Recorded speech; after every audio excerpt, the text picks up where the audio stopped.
ये देखिए यहाँ पर अपन समझेंगे एक्सरसाइज 1.4 को। यहाँ मैंने सबसे पहले टॉपिक लिया है, ये समझना बहुत जरूरी है, डेसिमल एक्सपांशन क्या होता है। देखिए डेसिमल एक्सपांशन जो होता है आपने अच्छे तरीके से देख रहे हैं कि डेसिमल नंबर में किन कौन कौन से ऐसे नंबर है जिनको हम डिवाइड कर लें या जिनको हम डेसिमल के फॉर्म में रिप्रेजेंट करें तो उनका डेसिमल एक्सपांशन जो है कैसा होता है। तो बेसिकली डेसिमल एक्सपांशन जब भी हम डेसिमल में लिखते हैं, जैसे आपने 3.123 6 पॉइंट आपने देखा है 666 और इसको अपन आपने लिखा है 6.6 बार, पहले आप पढ़ चुके हैं इसे। तो डेसिमल एक्सपांशन बेसिकली होते हैं दो टाइप के, पहला होता है आपका टर्मिनेटिंग, दूसरा होता है आपका नॉन टर्मिनेटिंग। समझना, बात को याद रख लेना। टर्मिनेटिंग दूसरा होता है नॉन टर्मिनेटिंग। टर्मिनेटिंग में बहुत सिंपल सी बात, टर्मिनेट खत्म हो जाना। टर्मिनेट का मतलब क्या होता है? टर्मिनेट का मतलब होता है एक फिक्स्ड प्लेस तक आकर खत्म हो जाना। फॉर एग्जाम्पल जैसे कि 5 हम क्या करते हैं, 9 में मैंने 5 का डिवाइड किया, 5 बन जा, बचेगा 4, पॉइंट लगा दूंगा, 0 बढ़ा दो, 5 8 जा 40 हो जाएगा, है ना, यही होगा। तो 1.8 इसका क्या आ गया आंसर। लेकिन डेसिमल के एक फिक्स्ड प्लेस यानी एक प्लेस के बाद ही क्या हो जाता है, खत्म हो जाता है। ठीक, तो ऐसे डेसिमल एक्सपांशन जो डेसिमल के बाद किसी एक फिक्स्ड प्लेस तक क्या हो जाते हैं, खत्म हो जाते हैं, उनको टर्मिनेटिंग डेसिमल एक्सपांशन बोलते हैं। क्या बोलते हैं? Terminating decimal expansion. दूसरा नॉन टर्मिनेटिंग। नॉन टर्मिनेटिंग में दो टाइप के होते हैं, एक होता है रिपीटिंग। नॉन टर्मिनेटिंग का मतलब होता है खत्म ही नहीं होना, टर्मिनेट यानी खत्म, नॉन टर्मिनेटिंग खत्म नहीं होना। दो टाइप के इसमें, एक तो रिपीटिंग है और एक क्या है, नॉन रिपीटिंग। रिपीटिंग में कौन सा है, जैसे 2/3 है, आप डिवाइड करके देखो आंसर आएगा 0.6666 चलता जाएगा, तो हम उसकी जगह क्या लगा देते हैं, बार लगा देते हैं। नॉन टर्मिनेटिंग नॉन रिपीटिंग, जो खत्म भी नहीं हो रिपीट भी नहीं हो, तो ऐसे आपने क्लास 9 में ऐसे स्क्वायर रूट के जो प्राइम नंबर्स होते हैं, square root of prime number आपने देख रखा है कि वो डेसिमल एक्सपांशन जो होता है कभी खत्म ही नहीं होता। डेसिमल एक्सपांशन यानी कि यहाँ पर आपका चलता जाता है और रिपीट भी कोई भी नहीं होता है, यानी कि डिजिट ऑफ ब्लॉक भी रिपीट नहीं होता। ठीक है, यहाँ पर कोई भी नंबर डबल बार कोई सा भी रिपीट नहीं हो रहा है। तो डेसिमल एक्सपांशन बेसिकली आपके हो गए दो टाइप के, एक तो हो गया टर्मिनेटिंग, एक और कौन सा हो गया, नॉन टर्मिनेटिंग। टर्मिनेटिंग के डेसिमल के बाद एक फिक्स प्लेस तक खत्म हो जाएगा। नॉन टर्मिनेटिंग में फिर दो टाइप के, रिपीटिंग और नॉन रिपीटिंग। रिपीटिंग में अच्छे तरीके से जानते हो, आंसर डेसिमल के बाद कोई ना कोई वैल्यू रिपीट होती जाएगी। नॉन रिपीटिंग में ना तो खत्म होता है, और नॉन टर्मिनेटिंग नॉन रिपीटिंग बोलते हैं, नॉन टर्मिनेटिंग नॉन रिपीटिंग, ना तो खत्म होगा और नहीं क्या होगा, रिपीट होगा। अब यहाँ पर जो हमारे केस में बात आ रही है, जो हम 1.4 में पढ़ेंगे, वहां पर फर्स्ट क्वेश्चन हमारा ये कहता है 13/3 1 to 5। इसका कहने का मतलब ये है, क्वेश्चन नंबर फर्स्ट एक्सरसाइज आपका 1.4 का, उसने कहा है कि विदाउट डिवीजन यानी बिना डिवाइड किए ये पता करो, बिना डिवाइड किए ये पता करो कि कौन सा जो क्वेश्चंस दिए गए हैं उनमें से कौन सा जो आपका नंबर है, रेशनल नंबर है, वो क्या करता है, वो टर्मिनेटिंग डेसिमल एक्सपांशन है, और कौन सा non terminating repeating decimal expansion है। नॉन टर्मिनेटिंग नॉन रिपीटिंग की नहीं कहा उसने, उसने कहा है कि कौन सा टर्मिनेटिंग है और कौन सा नॉन टर्मिनेटिंग और क्या है, रिपीटिंग है। तो एक कंडीशन में आपको बता दूं कि जो भी टर्मिनेटिंग डेसिमल एक्सपांशन होता है, समझिएगा बात को, बहुत इंपॉर्टेंट पॉइंट है, जो भी टर्मिनेटिंग डेसिमल एक्सपांशन होता है, टर्मिनेटिंग डेसिमल एक्सपांशन, जो भी टर्मिनेटिंग डेसिमल एक्सपांशन होता है उसके डिनोमिनेटर के, क्योंकि न्यूमरेटर अपॉन डिनोमिनेटर का कोई रेशनल नंबर होगा, तो डिनोमिनेटर के फैक्टर में अगर 2 और क्या आता है, 5 आता है, और 2 और 5 दोनों आते हैं। ये समझ में नहीं आ रही आपको, पहले डिनोमिनेटर के फैक्टर करना है, अब यहाँ पे भी आपको ये बताना है। तो टर्मिनेटिंग डेसिमल एक्सपांशन में अपन क्या करेंगे कि अगर डिनोमिनेटर के फैक्टर करेंगे, फैक्टर आपको निकालना सिखा देता हूं मैं, आपने पहले भी एक्सरसाइज में पढ़ ली है, फैक्टर करेंगे तो उस फैक्टर में क्या आना चाहिए, या तो 2 आना चाहिए टोटल फैक्टर, या तो 2 आना चाहिए, या टोटल फैक्टर 5 आना चाहिए, या थोड़े बहुत 2 और थोड़े बहुत क्या आ जाना चाहिए, 5। तो ऐसा डेसिमल एक्सपांशन उसका, उस नंबर का डेसिमल एक्सपांशन कौन सा होगा, टर्मिनेटिंग डेसिमल। समझ में आ रही बात? डिनोमिनेटर के फैक्टर करेंगे, या तो 2 आना चाहिए या 5 आना चाहिए, या 2 और 5 दोनों आना चाहिए, तो वो टर्मिनेटिंग डेसिमल एक्सपांशन होगा। दूसरा non terminating repeating, non terminating repeating decimal expansion, इसके लिए आपके जो डिनोमिनेटर के फैक्टर होंगे उसमें 2 5 के अलावा कोई सा भी अगर नंबर आ जाता है तो जरूर वो डेसिमल एक्सपांशन किसका होगा, नॉन टर्मिनेटिंग रिपीटिंग का डेसिमल एक्सपांशन होगा, फैक्टर 2 और 5 के अलावा अगर आ जाता है। सॉल्यूशन, सबसे पहले गिवन रेशनल नंबर क्या लिखना है, गिवन रेशनल नंबर क्या दिया है 13/3125। क्या चेक करना है कि ये टर्मिनेटिंग है या नॉन टर्मिनेटिंग रिपीटिंग है। यहाँ नॉन टर्मिनेटिंग नॉन रिपीटिंग की बात नहीं हो रही क्वेश्चन नंबर फर्स्ट में। रेशनल नंबर आपका 13/312, डिनोमिनेटर के फैक्टर कर लो 3125 फैक्टर करेंगे। सबसे पहले अपन देख रहे हैं कि 3 से डिवाइड करने के लिए 3 से डिवाइड, क्योंकि पीछे 5 आ रहा है तो या तो 3 से जाएगा या इसके अलावा 5 से जाएगा, तो 3 से डिवाइड करने की कंडीशन होती है मालूम है, सबका सम कर दो और सम यानी सब डिजिट को जोड़ दो और सारे डिजिट का आंसर जो है जोड़ने पे अगर 3 की टेबल में आता है तो उसमें 3 का डिवाइड जाएगा।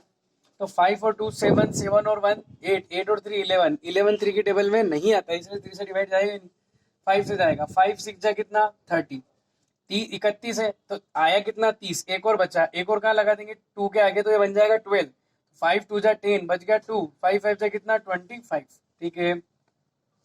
5 1 जा 5 बचेगा कितना एक और यहाँ लगा देंगे, 5 2 जा 10 बचेगा 2, 5 5 जा 25, फिर इसके बाद में 5 1 जा कितना 5 2 जा आ जाएगा आपका 10 है ना, बचेगा 2, 5 5 जा 25, फिर आ जाएगा 5 5 जा 25 और 5 1 जा 5, तो 13 25 के फैक्टर क्या हो गए 1 2 3 4 5, 5 इंटू 5 इंटू 5 इंटू 5 इंटू 5 कितने हो गए 5 इंटू 5, 5 आ गए 5 बार में। इसका मतलब ये हो गया कि इसके डिनोमिनेटर के इस नंबर के डिनोमिनेटर के फैक्टर में कौन सा फैक्टर आ रहा है खाली 5 आ रहा है, तो इसका मतलब ये जो डेसिमल एक्सपांशन होगा कौन सा होगा टर्मिनेटिंग होगा, क्योंकि टर्मिनेटिंग या तो 2 आना चाहिए या 5 आना चाहिए या 2 और 5 दोनों आ जाना चाहिए। तो लिखेंगे factor of denominator, factors of denominator contain only prime factor as 5 only 5 as prime factor, यानी केवल क्या आ रहा है इसके प्राइम फैक्टर में 5 आ रहा है। देयरफॉर 13/3125 हैज क्या आ जाएगा टर्मिनेटिंग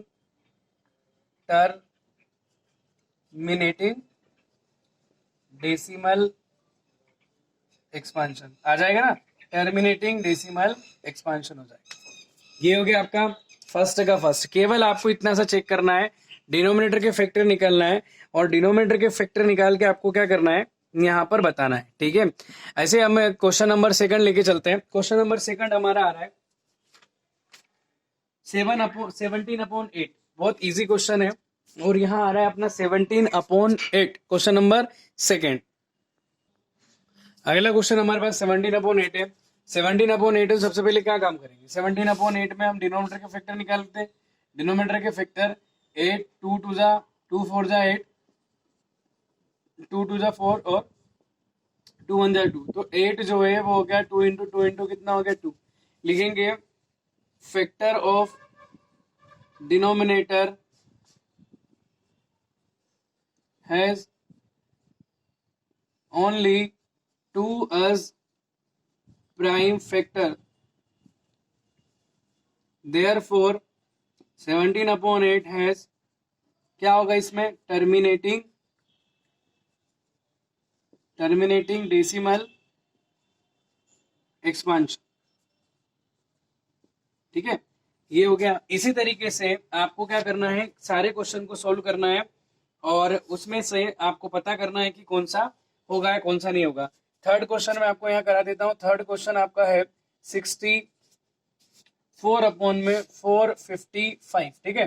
तो इसको सॉल्व करेंगे। अब डायरेक्ट आपको लिखना तो आ गया है, मैं डायरेक्ट फैक्टर कर रहा हूँ 455।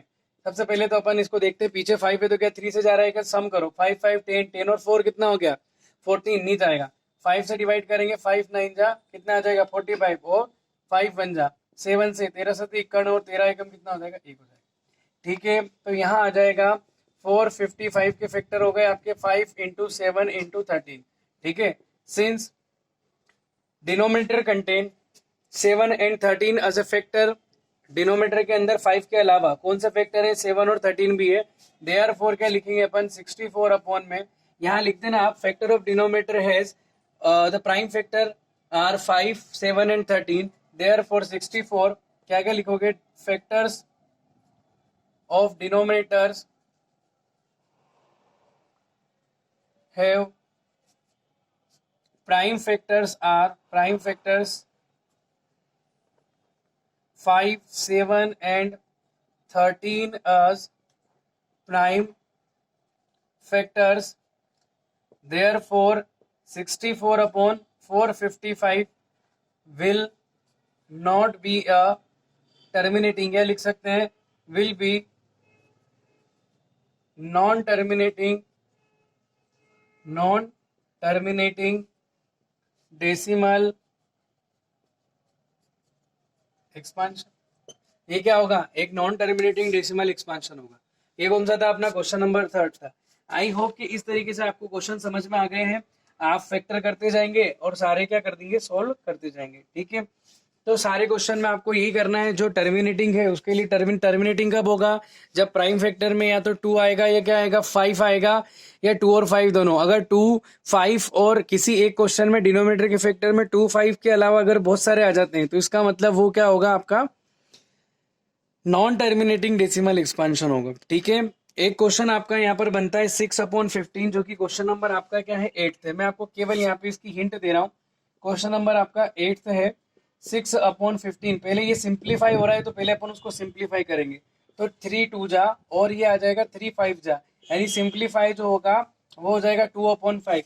तो अगर कोई सिंप्लीफाई होता है तो उसको पहले सिंप्लीफाई कर लो और उसके बाद अगर अपन देखेंगे तो ये क्या होगा? एक तरीके से टर्मिनेटिंग डेसिमल एक्सपांशन हो गया, क्योंकि डिनोमिनेटर में कौन आ रहा है? 5 आ रहा है. ठीक है, और भी कोई डाउट हो तो आप पूछ सकते हैं. इसके बाद हम चलते हैं 1.4 के क्वेश्चन नंबर सेकंड में. 1.4 के क्वेश्चन नंबर सेकंड में हम चलते हैं. कोई भी डाउट आए तो आप मुझे मैसेज करके पूछ सकते हैं व्हाट्सएप पर. ये हमारा क्वेश्चन नंबर सेकंड है, एक्सरसाइज 1.4. और क्वेश्चन जब हम रीड करेंगे तो हमको समझ में ये आएगा कि क्वेश्चन नंबर 2 ये कह रहा है,